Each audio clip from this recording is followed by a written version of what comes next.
마태복음 7장 13절에서 14절 같이 읽습니다. 시작. 좁은 문으로 들어가라. 멸망으로 인도하는 문은 크고 그 길이 넓어 그리로 들어가는 자가 많고 생명으로 인도하는 문은 좁고 길이 협잡하여 찾는 자가 적음이라. 아멘. 우리가 이제 지난 시간에 천국의 현관은 넓으나 그 문은 좁다라고 하는 제목으로 말씀을 드렸습니다. 오늘은 두 번째로 이렇게 말씀을 상고하고자 합니다.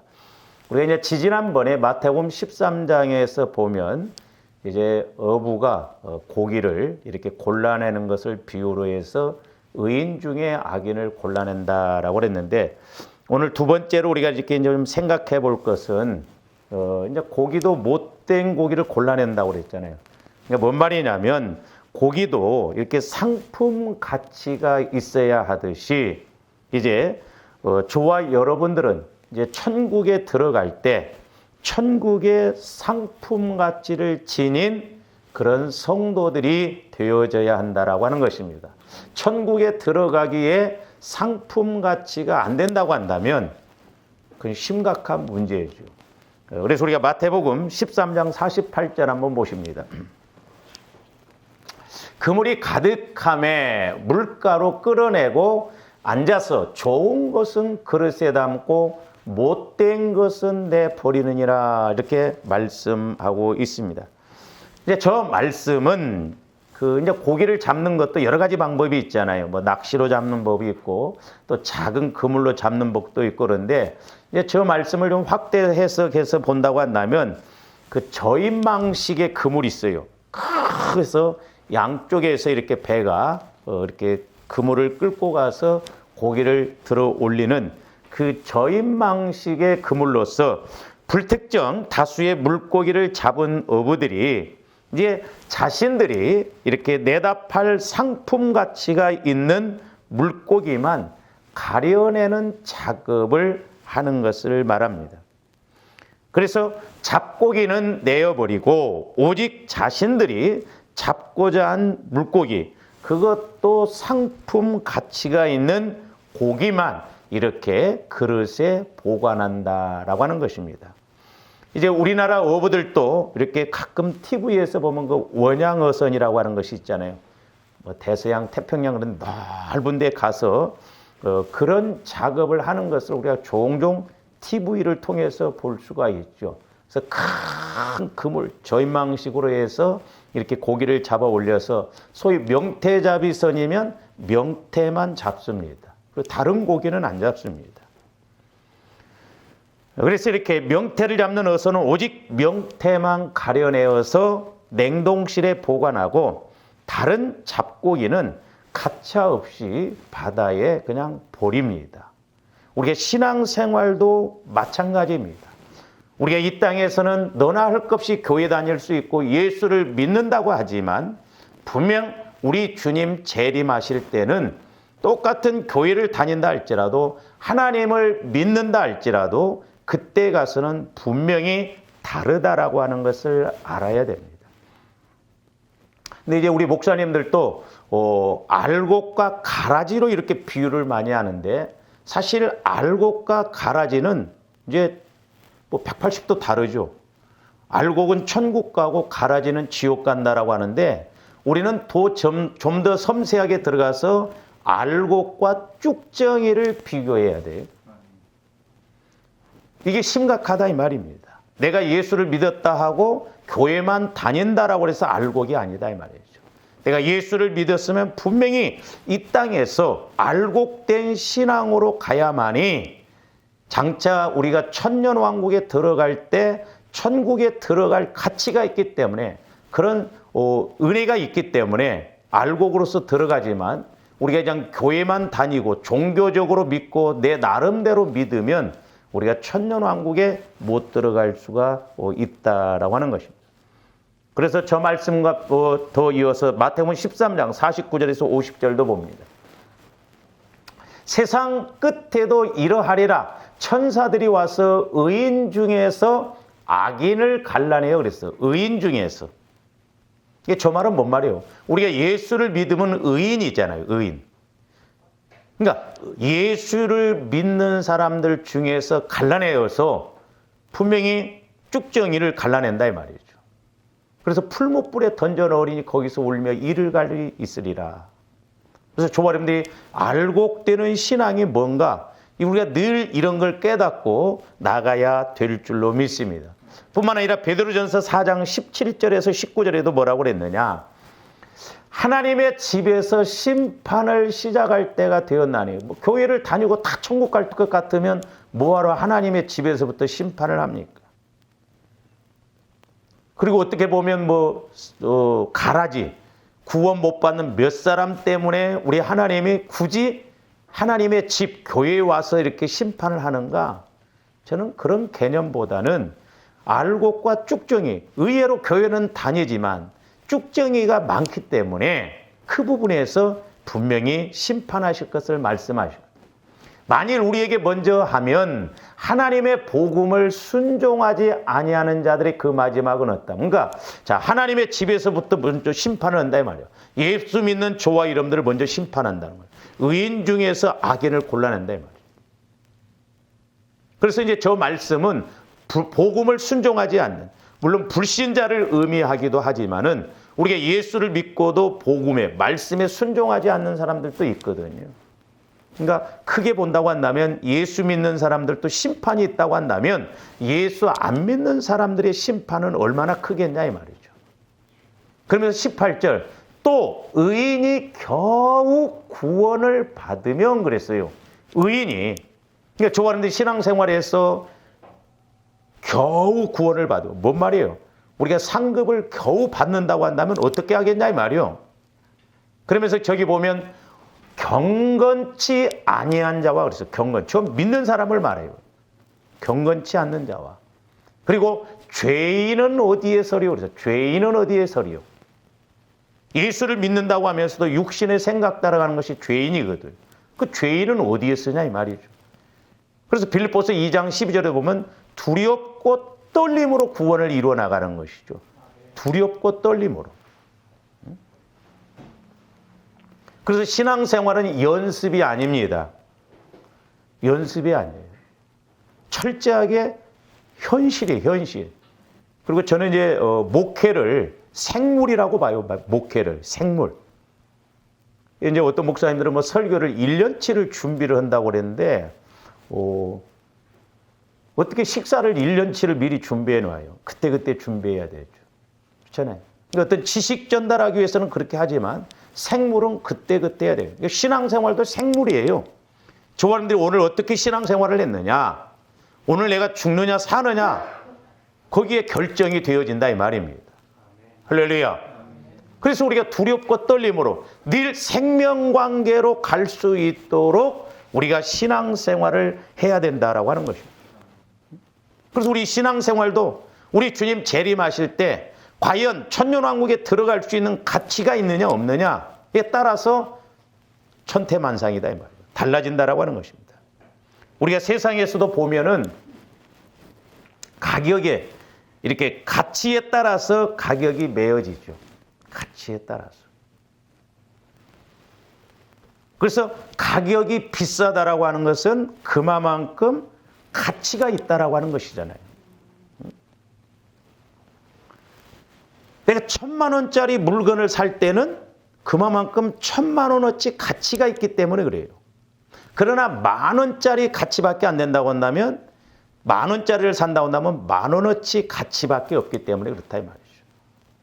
그렇기 때문에 오늘날 저와 여러분들도 예수님을 믿는 사람들은 무슨 짤이라고 우리가 옛날에 성경 공부했어요? 예수님 짤이다 이 말이에요. 예수님 짤이. 그 어떤 것과도 비교할 수 없는 예수님 짤이다 이 말이죠. 그렇다고 한다면 우리가 이 땅에서도 예수님 짤이로서 살아가야 되지 않겠냐 이 말이죠. 근데 저도 목회자로서 그렇고 여러분들을 보면서도 그렇고 안타까운 게 뭐냐면 우리는 적어도 전지전능하신 하나님을 믿는데 그 전지전능하신 하나님이 내 안에 나를 성전 삼으시고 거하시는데 과연 우리는 전지전능하다고 하지만 그분의 끝의 것이라도 좀 우리가 누리고 사는가. 고린도전서에도 보면 분명히 하나님의 가장 약한 것이 사람의 강함보다 낫고 하나님의 가장 미련한 것이 사람의 지혜로운 것보다 낫다고 그랬거든요. 그렇다고 한다면 하나님의 가장 미련한 것 끝의 것만 취해도 우리가 적어도 이 세상에서 힘있게 능력있게 살아가야 될 줄로 믿습니다. 그래서 저와 여러분들이 국가에서 막 그렇게 내가 막 이름을 떨치는 사람은 못 된다 할지라도 좀 송파구에서라도, 응? 아니면 하남시에서라도, 아니면 경기도에서라도 좀 이름을 높일 수 있는, 내가 높아지기 위해서인가 예수님이 그만큼 함께하는. 저도 늘 기도가 그거예요. 내가 높아지려고가 아니라 전지전능하신 하나님이 내 안에 계시는데 우리가 전지전능하신 예수님이 내 안에 계신다고 한다면 그 냄새를 풍겨야 할 거 아니에요. 그 은혜를 드러내야 할 거 아니냐 이 말이에요. 내가 적어도 예수님 짤이라고 한다면 어디를 가도 예수님 짤이로서 그걸 나타내야 할 거 아니냐 이 말이에요.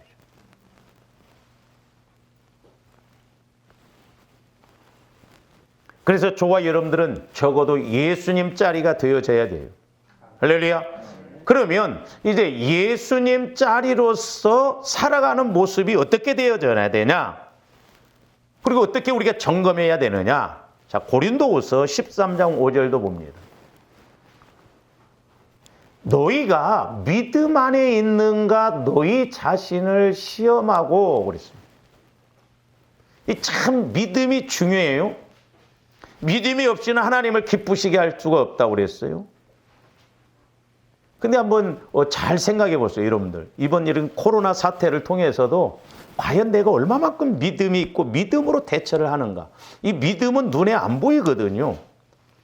그러니까 어떻게 보면 이 세상 사람들이 보면 육신적으로 보면 믿음으로 반응한다는 것이 황당한 거예요.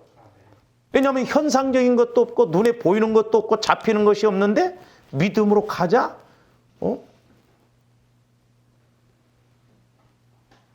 어떤 이런 전염병, 질병이 지금 이렇게 막 있는데 내가 그걸 믿음으로 반응하고 간다? 어떻게 보면 얼마나 위험스러운 생각이냐 이 말입니다.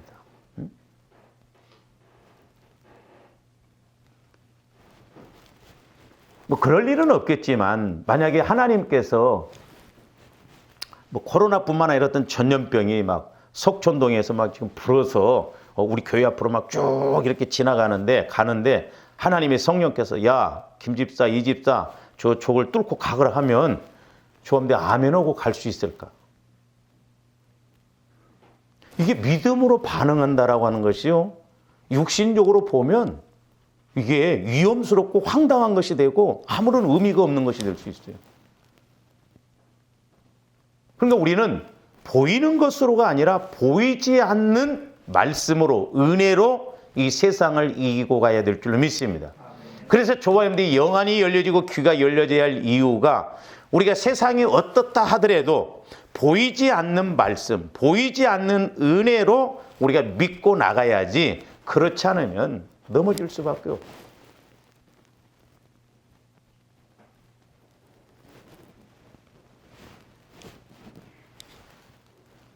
그래서 제가 오늘 아침에 이렇게 기도하면서 교회가 예배를 안 드린다는 건 그건 어떻게 보면 하나님 앞에 치명타를 입히는 거예요.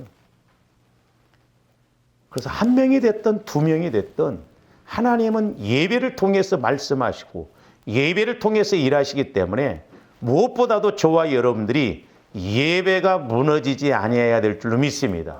예배가 무너지면 교회도 같이 무너져요. 내 신앙, 성전도 같이 무너집니다. 이게 마귀의 수법이거든.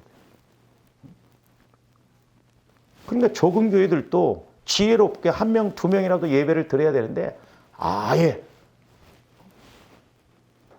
우리 교회는 이번 코로나로 인해서 모든 예배를 드리지 않습니다. 그 하나님이 얼마나 대성통곡하실 일인가. 앞으로 예배 못 드릴 일이 있을 텐데. 그래서 저와 여러분들이 예배 드릴 수 있는 한 자꾸 예배를 드려야 될 줄로 믿습니다.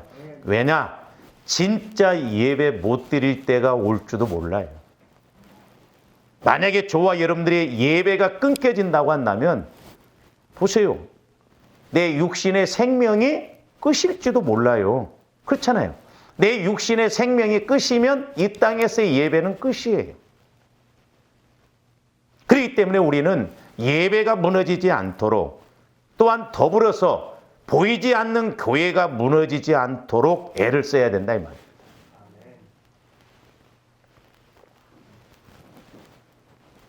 그래서 믿음이 있는가 너희 자신을 시험해 보라는 거예요. 그리고 너희 자신을 확증하라는 것이에요. 확증. 제가 말씀드렸죠. 옛날에 우리나라도 신사참배 때 우리 많은 목사님들이 큰 우상이 아니다 해서 일부는 신사참배를 하고 일부는 신사참배를 안 했어요. 그 결과 어떤 목사님이, 선교사님이 이렇게 글을 올렸는데 그 결과 7년 후에 일본의 압박을 통해서 교회들이 문을 닫아놨다는 거죠. 그리고 5년 후에, 몇 년 후에 6.25 전쟁이 일어났다는 거죠. 우리는 이스라엘 백성들의 역사를 통해서도 볼 수가 있다 이 말이에요. 그렇기 때문에 우리 개인의 신앙도 이때를 통해서, 어려움을 통해서 우리 신앙을 확증해 봐야 된다 이 말이죠. 나는 과연 살아계신 예수님을 믿고 또한 살아계신 예수님이 성령을 통해서 내 안에서 주시는 말씀을 따라서 우리가 순종하고 가는 거야. 확증을 하는 거야. 그러면서 뭐라고 했어요? 예수 그리스도께서 너희 안에 계신 줄을 너희가 스스로 알지 못하는. 조바님들 스스로 알아야 돼요. 예수님이 내 안에 성령을 통해서 계시다는 것을 알아야 됩니다. 그게 내가 예수님 자리로서 확증하는 거예요. 증명해 주는 거예요. 그러면서 그렇지 않으면 너희는 버림받은 자니라 그랬어요. 버림. 예수 믿고 버림받는다고 한다면 이것보다 더 큰 비극이 어디가 있겠어요. 예수를 믿었다고 하는데 좋아하는데 나중에 풀무불에 들어가면 그것보다 더 비극이 어디가 있냐고. 예수를 믿는다고 믿었는데 속고 왔다고 한다면 얼마나 그 비참하냐 이 말입니다. 날마다 우리는 그래서 성령 하나님을 통해서, 내 안에 계신 성령 하나님을 통해서 우리가 말씀을 깨닫고 말씀을 체험하고 영적으로 나를 확인해야 될 줄로 믿습니다. 신앙 무너지기는 일도 없더라고요. 무너지기 일도 없습니다. 이 신앙 세우기는 참 힘든데 무너지는 것은 금방이에요. 저는 개인적으로 그렇게 느끼거든요. 우리가 며칠만 저도 기도 않고 성령과의 관계가 안 이루어지면요, 멍청해져 버리고 감감해져 버립니다.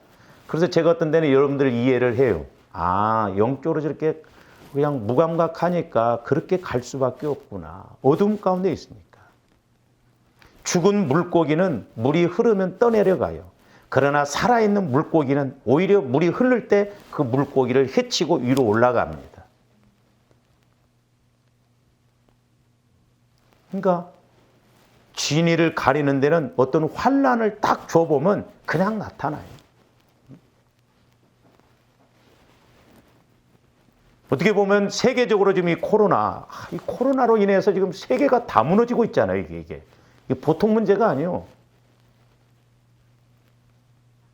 그러니까 하나님의 말세지 말이 뭐 심판하기 일도 없겠더라고, 만약에 한다고 한다면. 이럴 때일수록 우리 예수 믿는 사람들은 더 깨어서 기도해야 될 줄로 믿습니다. 무섭다고 우리가 숨는 게 아니라 이럴 때일수록 더 하나님 앞에 나와서 회개하고 기도해야 될 줄로 믿습니다. 그 다음에 이제 갈라디아서 2장 20절도 우리가 한번 봅니다. 내가 그리스도와 함께 십자가에 못 박혔나니, 조아람들은 그리스도와 함께 죄에 대해서는 죽었어요. 육신의 소욕에 대해서는 죽었어요. 내 자아에 대해서는 죽었습니다. 저도 마찬가지지만 저와 여러분들이 죽었다고 한다면 누가 드러나야 돼요? 예수님이 드러나야 돼. 근데 내가 드러난다는 것은 아직도 내가 팔팔 살아있다는 거거든. 그런즉 이제는 내가 사는 것이 아니요 오직 내 안에 그리스도께서 사시는 것이라. 우리가 이걸 회복해야 돼요. 예수 그리스도께서 내 안에 사신다는 것. 그래서 제가 자꾸 보혈을 적용해서 여러분들이 가라고 하는 것이 뭐냐? 육신의 자, 내 생각, 상처, 쓴뿌리, 이것은 처리하지 않으면 그대로 있거든요. 그래서 상처받은 마음, 쓴뿌리의 마음, 죄성의 마음, 이런 내 마음을 자꾸 보혈의 의지에서, 이번 주간이 고난 주간입니다마는 우리가 금식도 중요하지만 보혈을 자꾸 의지해서 나를 죽이고 멸망시키려고 하는 육신의 생각, 그걸 처리해야 된다 이 말입니다. 그래서 사람도 죽으면 옆에 사람이 처리해요. 영적인 것도 내 육신의 자아가 죽어지는 만큼 내 안에서 성령께서 더 강하게 넓게 깊게 역사하실 줄로 믿습니다. 그러니까 내가 죽어져야 돼요. 내가. 안 죽는 것이 문제예요.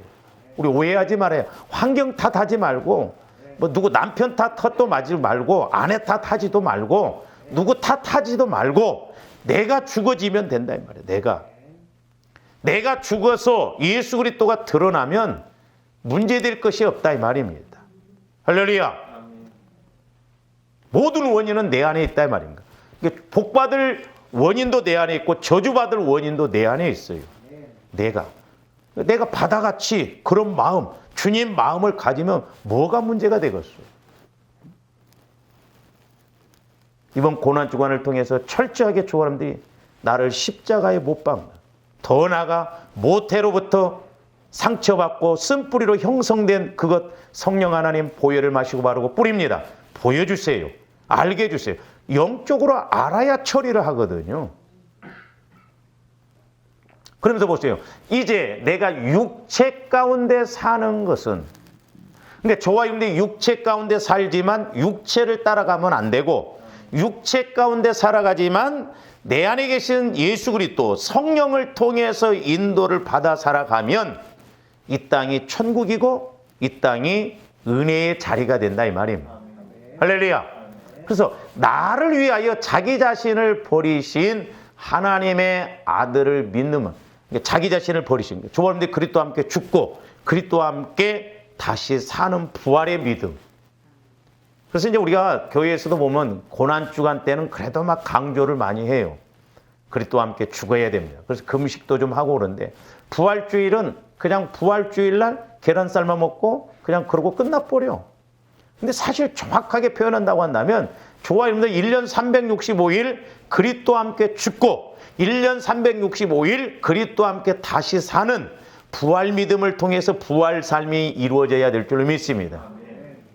그러니까 부활 믿음을 사실 회복해야 돼요. 그러니까 부활 믿음을 갖는다라고 하는 것은 사람과의 관계에서나 환경과의 관계에서나 하나님과의 관계에서나 거칠 것이 없어요. 문제될 것이 없다니까. 할렐루야. 아니 내가 천국 되어져서 사는데, 내가 전지전능하신 하나님의 말씀으로 은혜로 마음으로 사는데 문제될 것이 뭐가 있겠냐 이 말이죠. 그걸 우리가 회복해야 될 줄로 믿습니다. 그래야 우리가 풀무불에 들어간다 할지라도 두렵지가 않아. 그리 아니하실지라도 그를 안 따라간다 이 말입니다. 그래서 우리가 관건은 뭐냐? 믿음 키워야 돼요. 믿음. 저런데 믿음이 그리스도의 장성한 분량에까지 이르러야 될 줄로 믿습니다. 근데 제 경험상 해보니까 성령을 통해서 저와 여러분, 그러니까 보혈을 통해서 내 마음이 처리되어지고 성령을 통해서 내 마음에 말씀이 와지지 아니하면 믿음이 안 자라나더라고. 그 원리가 똑같아요. 그러니까 늘 우리는 보혈을 적용해서 나를 방해하고 은혜받게 하는 그런 요소들을 처리하고, 이제 전지전능하신 성령 하나님께서 말씀을 통해서 내 안에서 말씀을 깨닫게 하고 체험하게 하는 것을 통해서 나아갈 때 말씀이 믿어지고 말씀이 깨달아지고 영적인 시각으로 보게 되고 나가게 된다 이 말입니다. 그렇지 않으면 전부 육체 따라가 버려요. 환경 따라가 버립니다. 자기 자신, 우리 예수님을 버리신, 우리 예수님도 죄에 대해 십자가에 왜 죽으셨어요? 죄 없으신 분이. 우리의 죄를 위해서 죽어주셨거든요. 그러니까 나도 예수님과 함께 날마다 그걸 적용을 해야 돼. 그래서 나를 버린 만큼 내 안에 예수님이 밀고 들어오신다 이 말입니다. 그러니까 이제 제가 기도하면서 저도 마찬가지지만, 자 보세요. 내가 만약에 여러분들에게 뭘 이렇게 이제 우리가 제일 문제되는 게 뭐예요? 물질적인 거죠. 내가 예를 들어서 막 일조가 있다. 어떤 사람이 와도 내가 다 도와줄 수 있는 그런 능력이 있다. 그런데 그릇이 안 된다고 한다면 줄 수가 없잖아요. 그러니까 우리 하나님은 모든 것을 주시고 싶어 하시는데 저와 여러분들이 하나님이 없어서가 아니라 못 주신다고 한다면 문제지만 하나님은 못 주시지 않는 하나님이시고 다 주시는 하나님이요. 근데 다 주실 수 있음에도 불구하고 못 주신다고 한다면 그건 내가 비극이잖아요. 내 잘못이잖아요. 막 주려고 막 이렇게 고누고 있는데 어디다 줄까? 그 내가 그릇이 돼야 되는데 주실 수가 없다고 한다면 내가 문제잖아요. 왜 하나님은 나한테 이렇게 은혜를 안 주시는가? 왜 하나님은 나한테만 유독 이렇게 이러신가? 아니에요. 하나님이 조원들을 얼마나 사랑하시는 줄을 모릅니다. 근데 내가 사실적으로 받을 그릇이 안 되니까 문제다. 자식도 울잖아요. 속 안 새기고 막 열심히 살아가면서 뭐 그렇게 하면서 엄마 부모한테 와서 이번에 내가 뭐 하려니까 좀 도와달라고 할 때 도와주지. 여러 번 도와줘도 맨날 까먹고 와서 자식 노릇도 안 하면서 또 필요하면 와서 손 벌리면 나가라 이 자식아 나가. 그렇게 하지 않겠냐 이 말. 그래서 내 안에 그리스도가 사시는 것을 확인을 해야 돼. 내 안에서 말씀하시는 거. 제가 오늘 아침에도 이제 하나님 죄송합니다. 그런 기도를 했거든. 우리가 온전한 예배를 드리고 그래야 되는데 그렇게 못. 한편은 내 마음 안에서 내가 섭섭하다. 너희들이 나를 믿는다고 하면서 결정적인 순간에 나를 멀리하고 나를 바라보지 않는 거 섭섭하다. 그런 마음이 와지더라고요. 그래서 제가 이제 깨달은 게 뭐냐면 늘 우리는 내 안에 계신 성령 하나님을 통해서 영적으로 우리가 교제가 이루어져야 된다. 그래야 우리가 바로 갈 수 있다 이 말입니다. 이게 하나님이 말씀하시는지 안 하시는지 모르면 나름대로 갈 수밖에 없어요. 그래서 이제 저와 여러분들이 이런 것을 확신 있게 성령님이 나와 함께 하신다. 그래서 이제 저도 이렇게 해보면요. 성령과 교제가 이루어지면 이제 기도를 하러 오더라도 새벽에도 그렇고 저녁에도 그렇고 어떤 기대치를 가지고 와요. 성령님 오늘 또 좀 말씀해 주세요. 이런 어려움이 있습니다. 이런 문제가 있습니다. 그리고 어떤 때는 또 성령께서 내 안에서 막 이렇게 막 말씀을 더 깊은 말씀, 귀하신 말씀을 막 주실 것 같은 그런 생각도 와져요. 그래서 늘 성령님을 환영하고 인정하고 모셔드려서 우리가 성령의 인도를 받아야 이 광야와 같은 세상을 이기고 가지 않겠냐 이 말이에요. 그렇지 않으면 이스라엘 백성들처럼 광야 때문에 원망하고 불평하다가 하나님 믿노라 하면서도 광야에서 다 죽어나간다 이 말이죠. 그래서 이제 이런 것을 확신 있게 갈 수 있는 게 뭐냐면 요한복음 15장 5절에서 8절도 봅니다. 나는 포도나무여 너희는 가지라. 그가 내 안에 내가 그 안에 거하면, 그러니까 실질적으로 예수님이 내 안에 거하고 내가 예수님 안에 거하면 나타나는 게 뭐예요? 열매예요. 열매. 기도의 열매, 기쁨의 열매, 감사의 열매, 여러 가지 열매가 나타나. 그러면서 뭐라고 그랬어요? 마님의 나를 떠나서는 너희가 아무것도 할 수 없음이래. 나를 떠나서. 우리가 예수를 믿지만 예수님과의 관계가 안 이루어지면 아무것도 할 수가 없어요. 알 수도 없고 할 수도 없더라고. 제가 그래서 늘 기도할 때 하는 말이 성령 하나님께서 말씀해 주시지 아니하면 나는 아무것도 알 수도 없고 할 수도 없습니다. 내 안에서 성령께서 말씀해 주셔야 알 수 있고 할 수 있다 이 말입니다. 신앙생활도 마찬가지예요. 내가 할 수 없어요.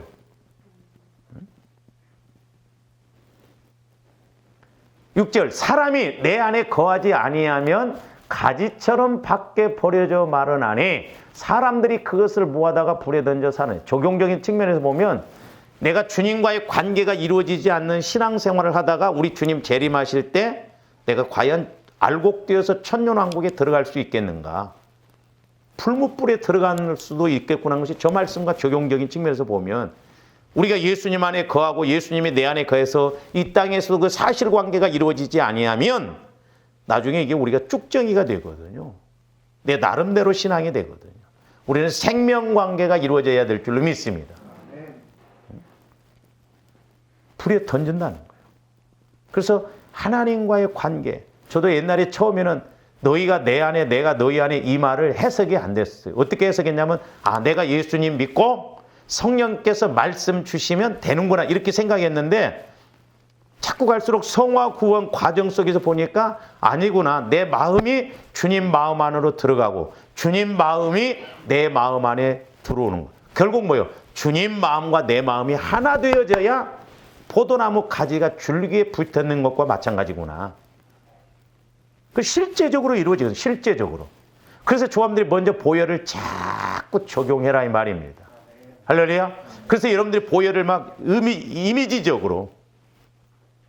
이미지적으로 예수님 피는 지금도 살아있는 피고 아벨의 피보다 더 낫게 말하는 피라고 했잖아요.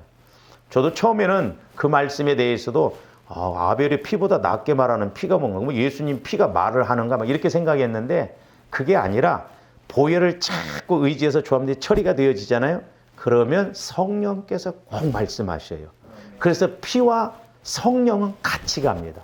그래서 요한 1서에도 보면 물과 피와 성령은 하나라고 그랬죠. 하나. 그렇구나. 목사님, 나는 보혈을 이렇게 적용해도 성령의 음성이 안 들려지던데요? 이상하네요. 이상한 게 아니에요. 아직 덜 씻어져서 그래요. 덜 씻어져서. 그러니까 나는 기도를 못해. 그런 말도 하지 말고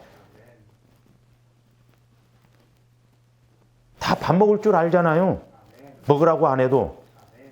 계속 보혈을 적용해봐라 이 말입니다. 적용.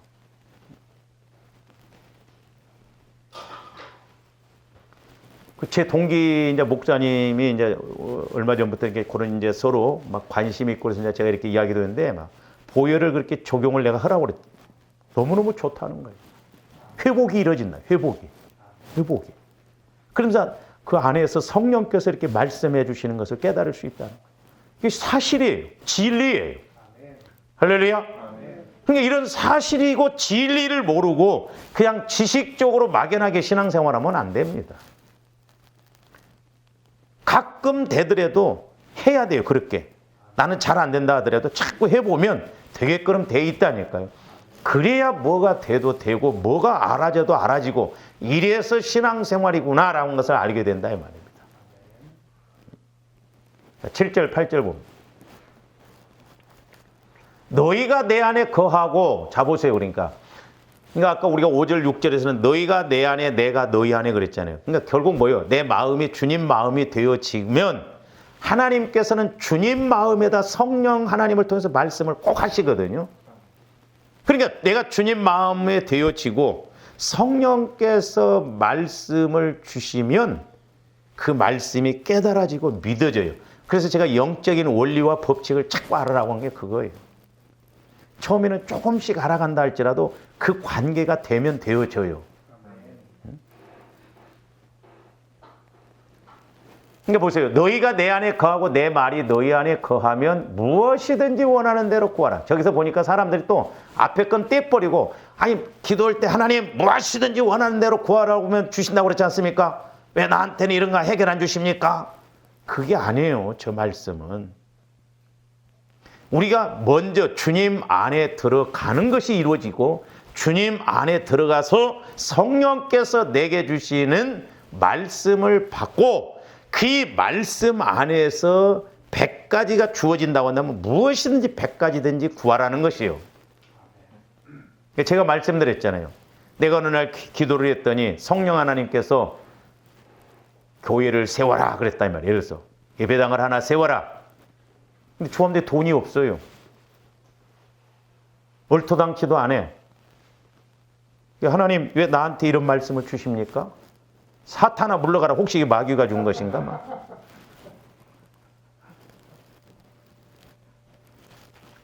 네 사업이 막 내일 막 돈 할 것이다. 뭐 할렐루야 아멘 그럴 거예요. 제가 저 말씀을 이제 깨닫고도 그렇구나. 그러니까 조아름들이 말씀을 받아야 한다는 것이 뭐냐면 내가 보혈을 자꾸 의지해서 내 마음이 주님 마음이 되어지면 성령께서 말씀을 주십니다. 그래서 이제 그 말씀을 가지고 여러분들 이해가 잘 안 되면 성령 하나님 왜 그 말씀을 주셨습니까? 그렇게 질문해 보세요. 그러면 지혜의 말씀으로 내게 깨달아져요. 그래서 예를 들어서 네가 교회를 세워라.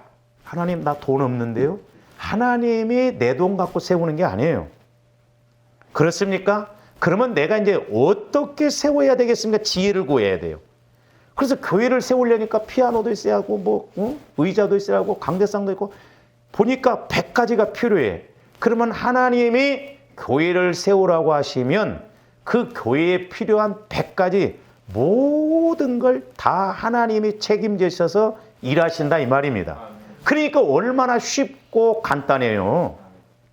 내가 하려고 하면 안 됩니다. 하나님이 하시면 하셔요. 쉽습니다. 전혀 생각지 않았는데 하나님이 일하셔.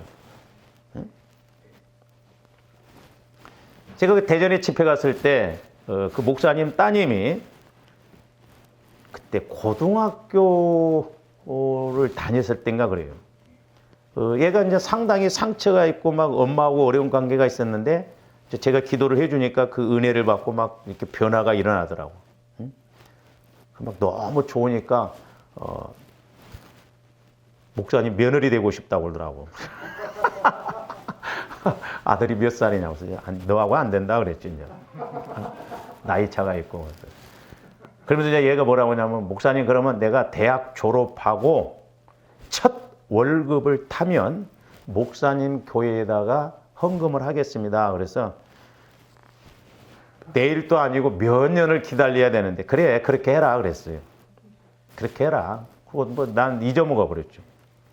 근데 우리 교회가 한때 이렇게 그냥 물질적으로 달랑달랑할 때도 있었거든요. 어느 날 몇 년 지났는데 전화가 왔어요. 교회가. 목사님 저예요. 제가 이번에 첫 월급 탔는데 목사님 교회에 보내드리려고요. 우리 교회에 딱 필요한 만큼이에요. 걔 월급을.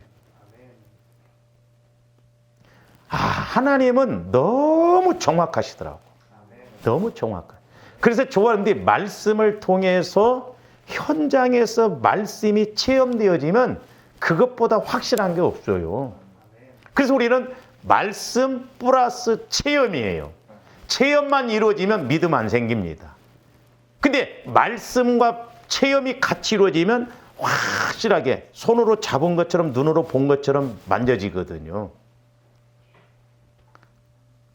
이 어마어마한 은혜의 세계가 있는데 마귀 새끼가 이걸 철저하게 못하게 하다 보니까 그래서 우리 예수님도 미리 알고 좁은 길이라는 거예요. 좁은 길. 이걸 알고 그렇게 가는 사람들이 드뭅니다.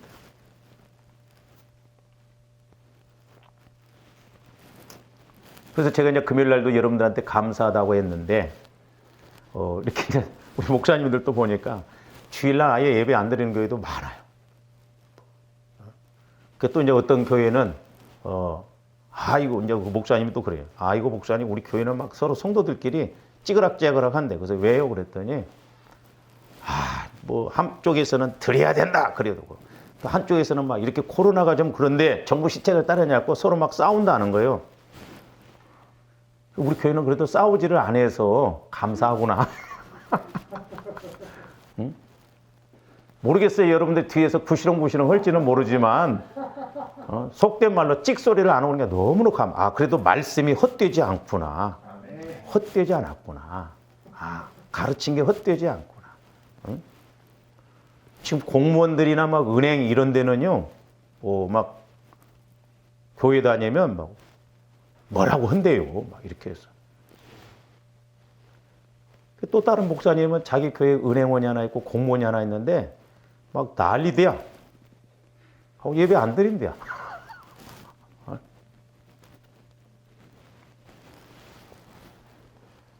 뱀처럼 지혜로라고 그랬잖아요. 그렇다고 해서 뭐 정부에서 무조건 예배를 못 드리게 하는 게 아니잖아요. 거리 두기로 하고 마스크 쓰라. 응?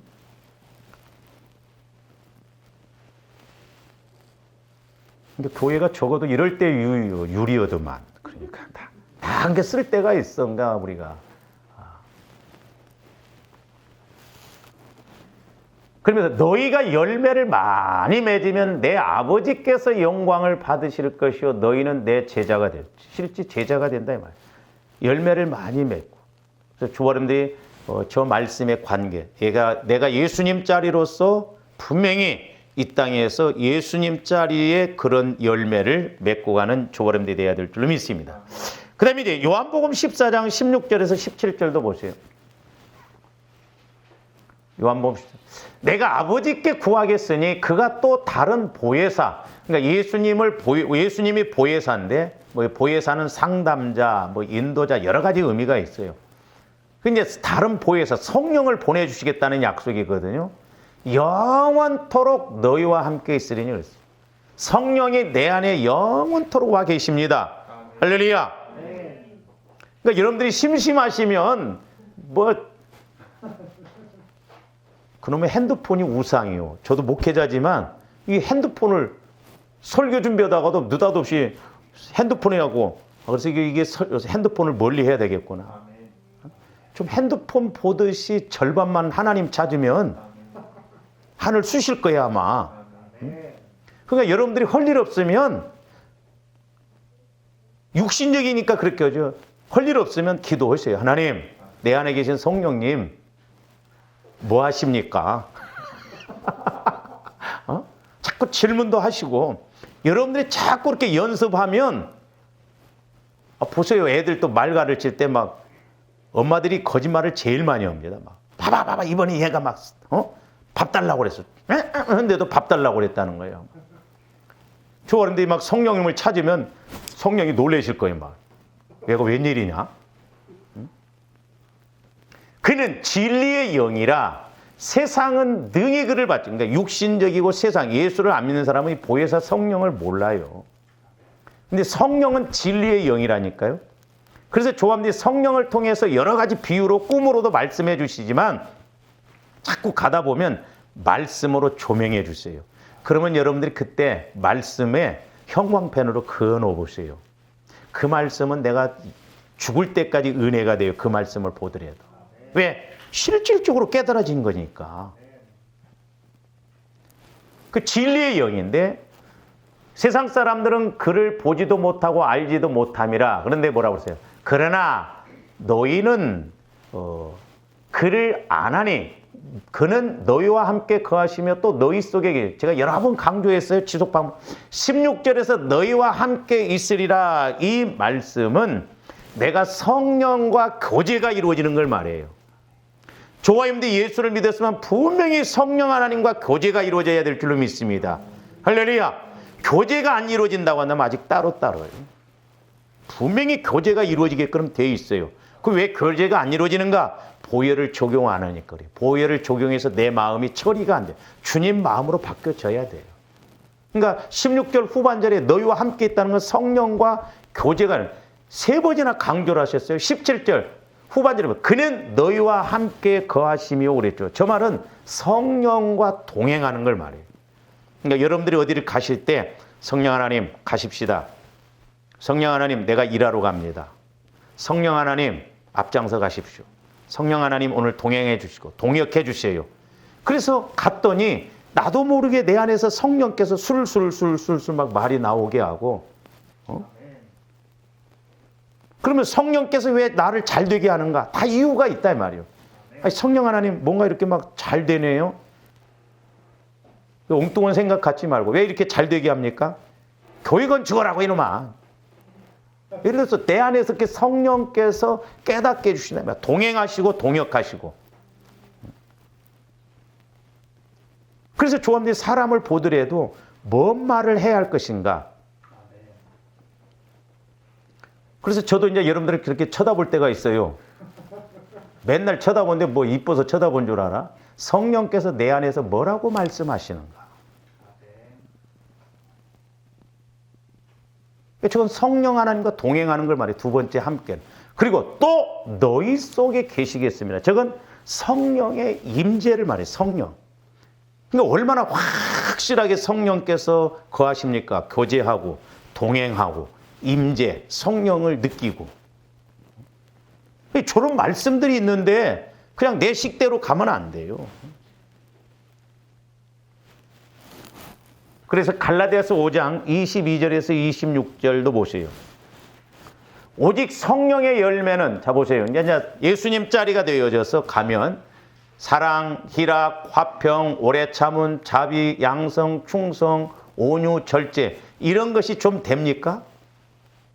원래 나는 성질이 그려. 그 말을 다른 말로 바꿔 말하면 원래 마귀가 그려, 그 말이요. 우리 성질 탓하면 안 돼요. 처리해야 됩니다. 신기합니다.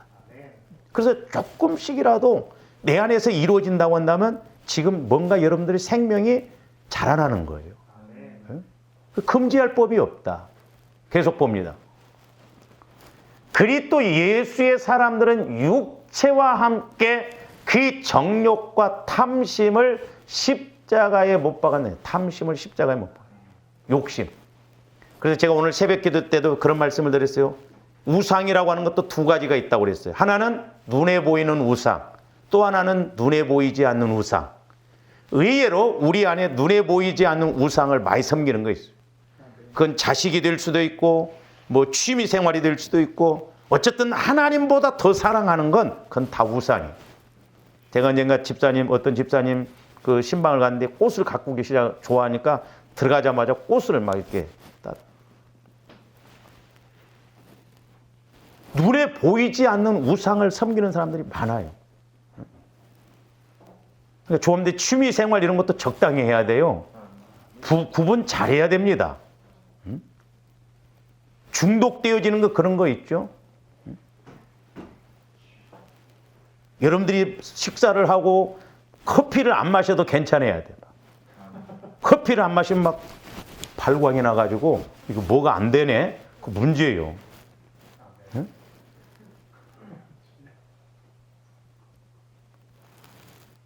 정신없더라고. 커피 안 먹으면 또 어떤 사람들 보면 막 중독이 되면 그래. 그게 다 우상이에요, 우상. 일 중독, 막 게임 중독. 애들도 보세요. 막 핸드폰 안 주면 막 여러분들도 더해.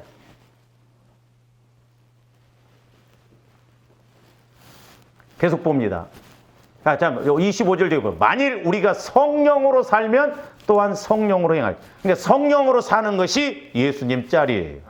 할렐루야. 성령의 인도를 받는 것이 예수님 짤이라니까. 왜? 예수님이 보혜사고 또 다른 보혜사 성령께서 영으로서 예수님이 하실 일을 지금 하시니까 그렇다 이 말이에요. 26절. 헛된 영광을 구하여 서로 노엽게 하거나 서로 투기하지 말자. 헛된 영광. 그런 데는 꼭 마귀 역사가 있습니다. 싸우고 서로 투기하고 막 오르냐 그러냐 그런 데 신경 쓸 필요가 없어요. 자, 이 말씀 우리가 한번 찾아보고 오늘 예배를 마치 베드로 히브리서 3장. 제가 여러 번 여러분들에게도 반복해서 말씀을 드렸는데 히브리서 3장 7절부터 보세요.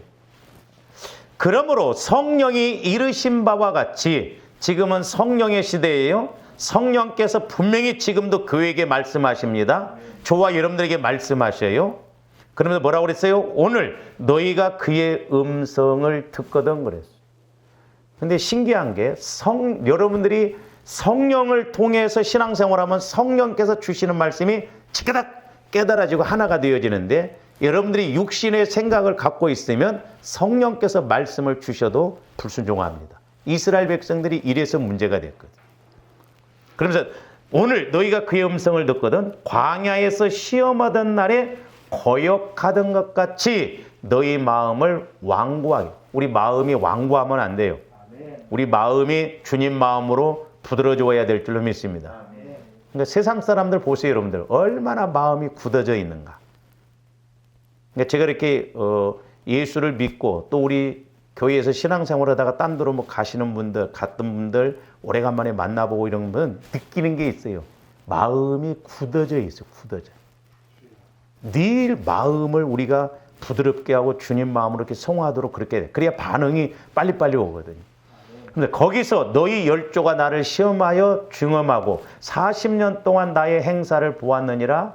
그런가요? 40년이 아니라 400년 동안 하나님이 일하셔도요. 영적으로 깨어지지 않으면 인식이 안 됩니다.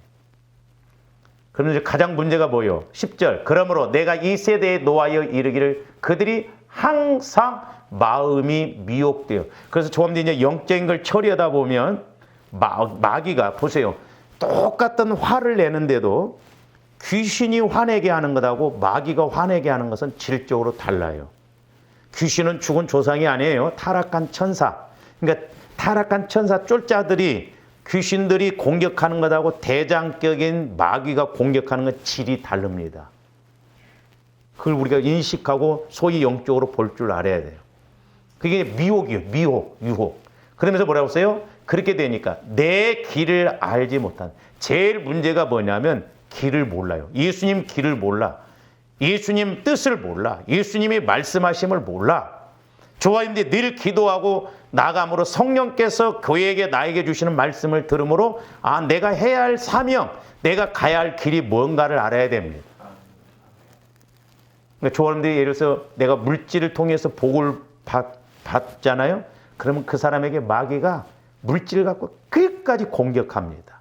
물질을 갖고 시험 들게 해요. 신기해요.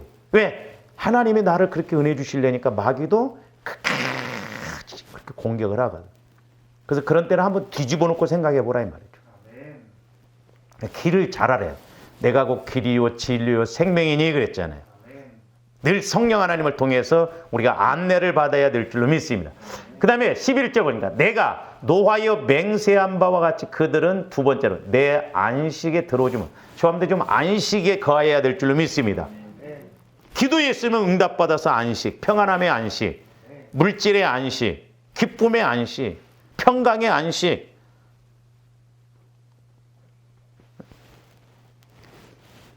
그 기독교 방송 C 채널인가 어딘가 보면 토요일 날 이제 내가 교육이기 전에 밥을 먹으면서 이렇게 그걸 보면 이제 목사님들이 아프리카 이런 데서 이제 이렇게 봉사하고 와서 이렇게 이제 하는데 그 아나운서가 나는 누군지는 잘 모르는데 여러분들이 한번 보세요. 얼굴이 우는 인상이에요. 우는 인상.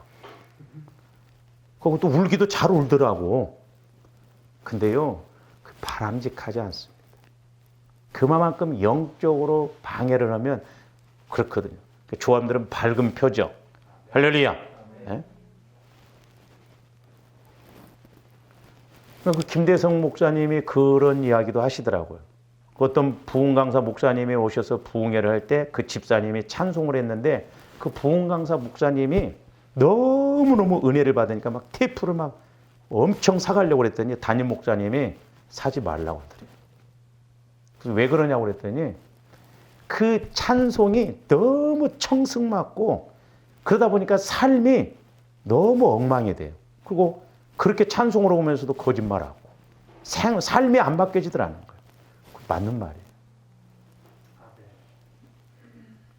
얼굴은 이쁜데 우는 상이에요. 우는 상. 내 안식에 들어오지 못한다. 늘 조원들이 기도하고 그러면 우리가 걱정거리가 있어도 때로는 평안해야 될 줄로 믿습니다. 걱정거리가 있어. 기도할 때만이라도 좀 평안해야 할 거 아니에요. 가서 걱정할 때라도. 우리는 기도를 해도 걱정, 안 해도 걱정. 어떤 면은 기도를 하면 더 걱정. 왜? 해결 안 해주신다고. 나도 오죽했으면 하나님 앞에 도대체 하나님 가늠귀 잡수셨는가 나처럼 말이에요. 그 다음에 12절 보시니까 형제들아 너희는 삼가 혹 너희 중에 누가 믿지 아니하는 악한 마음을 품고 결국에 뭐예요? 살아계신 하나님에게서 떨어져. 세 번째는 살아계신 하나님에게서 떨어질까 조심하는. 안 믿어버립니다. 멀리 해버려요.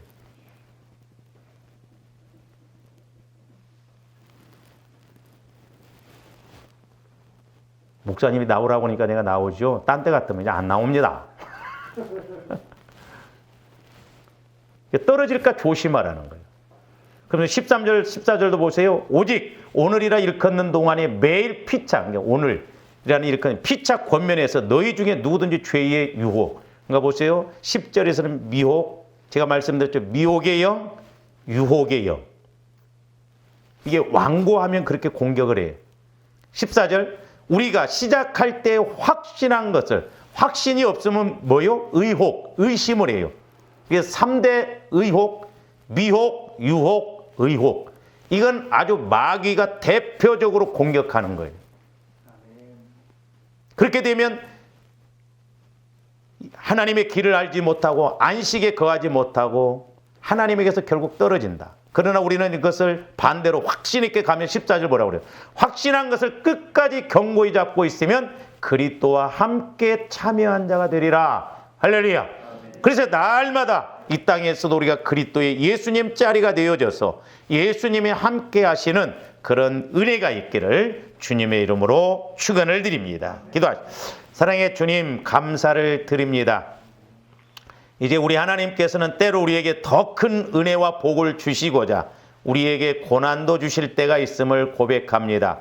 아버지 하나님, 그럴 때마다 우리 마음이 완고해지거나 강팍하지 않게 하여 주시고 이제 무엇보다도 우리 예수님께서 길을 내어놓으신 보혈의 능력의 길, 또한 성령의 능력의 길을 알게 하여 주셔서 이제 말씀의 능력의 길을 알므로 이 땅에서도 힘있게 능력있게 신앙생활하고 우리가 하나님 앞에 가서도 아버지 하나님 면류관을 받아드는 저희들 되게 하여 주시옵소서. 감사를 드리오며 예수 그리스도 이름으로 기도하옵나이다.